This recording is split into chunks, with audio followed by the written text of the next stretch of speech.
Good morning, everybody. Elise here, sitting in Andrew's big red chair. I feel pretty special. I'm in my red shirt, very coordinated, feeling ready for this cold weather that has suddenly come upon us. So this week's chapter in Forever is a Soul is chapter 6, and the title is Where Energy and Mass Converge. And the subtitle, and I have to open the book to remember, is I Am, You Are, We Are Consciousness Shared. So that's a pretty interesting place. I wonder where he's going to go this week. So if you haven't already, please visit the Forever is the Soul Facebook page and like, share, and follow to make sure that you get these videos in your Sunday morning newsfeed. Have a great day and enjoy the video.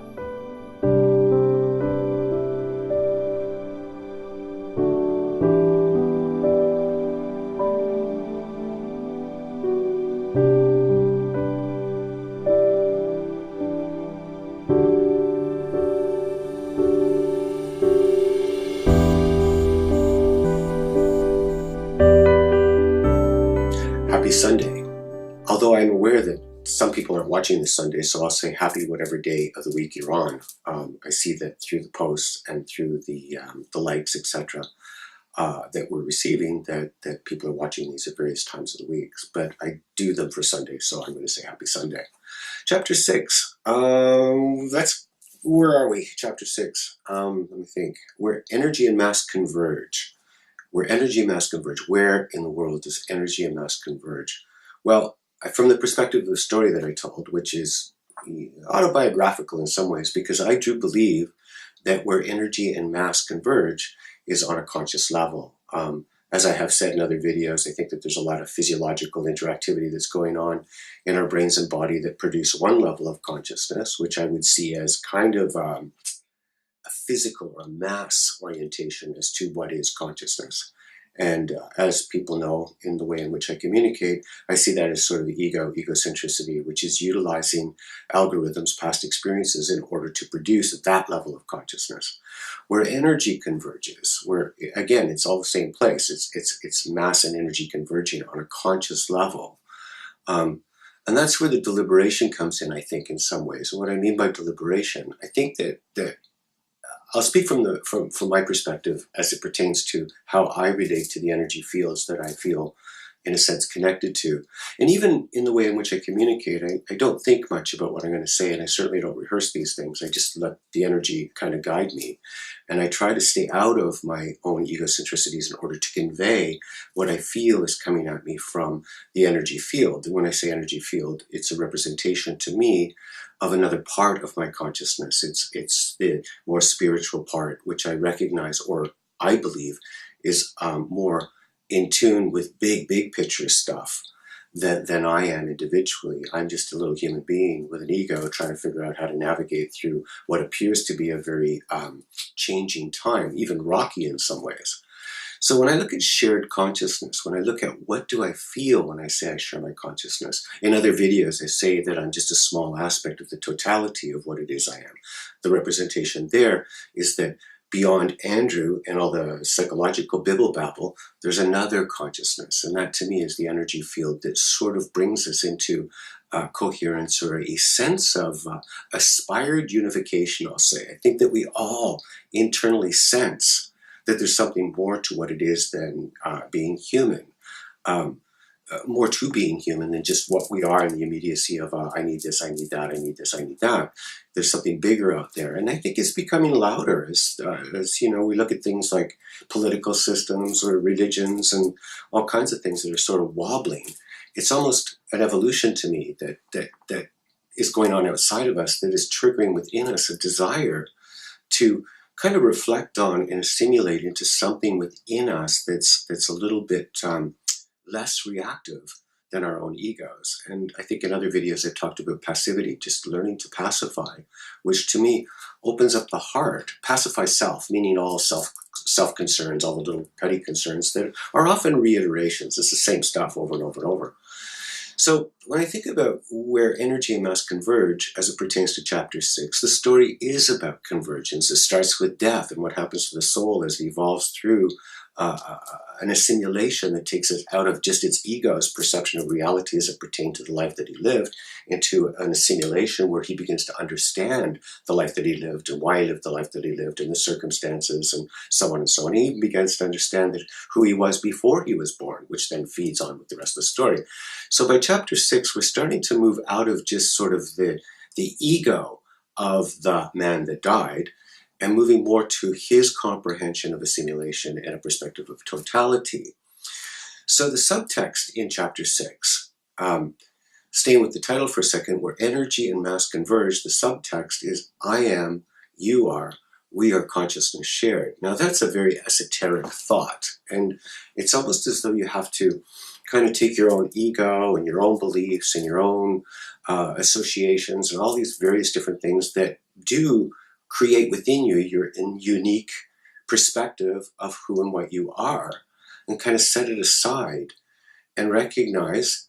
And again, recognize, it's sort of, it's a funny word. Maybe I don't want to use that word, recognize, because there, maybe feel is a better word. Feel that there is an energy field. If you take your hands together and you move them together like this and play with them for a minute or two, you'll feel heat. You'll feel almost like a ball building in your hands. And this is not imagination. This is factual. It gets to the point where it's almost like playing with two magnets that won't come together. Of course, you can go together, but there's an energy field there. Well, if it's there, well, then it's probably here and here and here. And how big is it? From my perspective and how I see, and certainly in the days that I used to do readings and was really tuned to that field, it was pretty apparent. It was actually stronger in some ways than the actual manifestation of the physical form that was sitting in front of me. So for me, in my learning and the way in which I've pursued my life, there is no separation, so to speak, between energy and energy. The separation is really a physiological thing, and it's all based on programming and belief structures. You were taught this, I was taught that, this study says this study says that, and on it goes. And we live in a very intellectual world now where there's studies that will support anything. So it's just, pick the studies that feel right to you to follow, and you'll probably move closer to a truth that feels right for you. So when I say I am, you are, we are consciousness shared, I believe that the energy field, I keep saying energy field, the energy field is massive. It is, in the old days, they used to call it the crash of records. Every thought that humans ever had since the dawning of cognition went into an energy field that continued to evolve and develop. It continues to evolve and develop as each one of us thinks and feels. And we're kind of at a point in our evolution where the paradigm that we were taught as young people, especially our generation, where we're in our 50s and 60s and 70s, was a paradigm that came to us from our parents who grew up at in some ways, the 1900s, 1920s, this kind of thing. And, before computers, before TV, before multimedia, before so many things, pretty narrow in some ways. Even academic standings back 100 years ago compared to what kids know in high school today, totally different thing. So we have evolved, we have changed significantly in this last 100 years, but to a large degree, I think our paradigm of thought, which then evokes a sense of separation, becomes fundamentally a truth within us. I am separate from you. And I'm not convinced that that's true anymore. And I think that the more I'm able to maintain within myself a sense of energy and mass converging on a level, consciousness, and I'm able to understand that my jibber jabber, and certainly any negativity that I have, is all egocentristic, and it's, I'm mad because someone peed in my cornflakes when I was 7. These things don't really matter. What matters is now and what I'm experiencing with my consciousness. And then more importantly, what am I doing with my consciousness? Am I projecting it out in a positive way that's optimistic, that's positive about a future that we can co-create? And if I call it decalibrator, I go into a lower frequency calibration, which means I'm tied into my emotional body and I'm whining about something. I recognize that what I'm producing on a conscious level in the energy field that is me beyond me, which is then interconnected with all things, then I'm sitting in a place within myself where I'm charging that with negative energy. So I have this opportunity, if you will, to think thoughts constructed out of algorithms that form constructs within me that say, my thoughts do matter, my energy does matter, my contribution does matter. If I think good things, then I attract towards me other people that are thinking good things. And then we, in a sense, empower each other's thoughts through talking about things that are more positive than what Donald Trump is doing. And I'm not berating Donald Trump there. I'm sure he's awakened a lot of people's minds.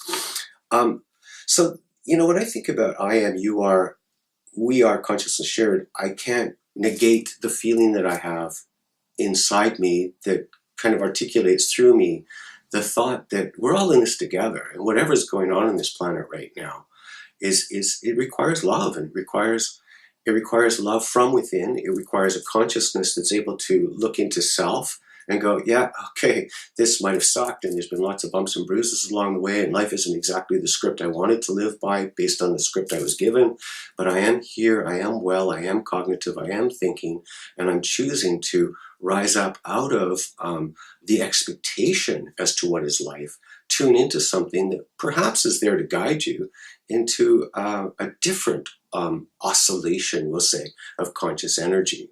And what I mean by oscillation, it's kind of like consciousness is bouncing between energy and mass all the time. Every moment of every day, you're experiencing both what you've been programmed into understanding and what is new coming at you. So, in chapter 6, there's a lot of things that go on that talk about sort of convergence again. It's Dennis, the main character, one of the main characters, beginning to assimilate into a bigger picture. And in that process, he's beginning to, in a way, forgive himself for what he, through his ego, perceived to be misdeeds. So those are my thoughts on chapter 6, where energy and mass converge. Right now, for me, it's right here and it's conscious. I hope you have a wonderful Sunday or Monday or Tuesday or whatever day it is you're listening to this. And thank you for coming along on the Forever is the Soul journey. Bye-bye.